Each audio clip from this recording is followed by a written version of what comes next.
dan juga dia nak bagi inject M untuk tripping, untuk bagi trip. Okey. Penawaian dia pertama sekali kita kena bagi dia wire supply untuk M. Ni wire supply. So wire supply dia ni bergantung kepada M lah. Contoh kalau kita nak ambil M yang besar-besar, kita ambil 0.40 M, ambil direct lah. Tapi bila ambil yang besar-besar, bila kita nak laraskan dia punya M, dia punya bacaan ni akan pergi besar.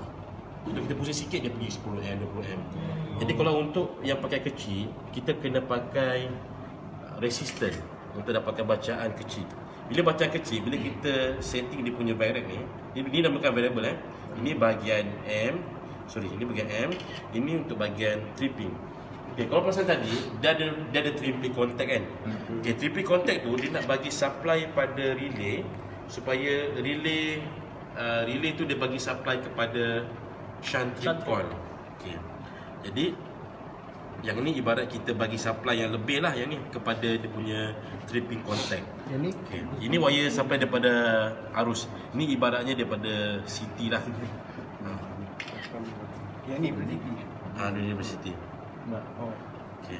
Ini ibarat yang tripping contact. Okay. So sekarang ni kalau ikut bacaan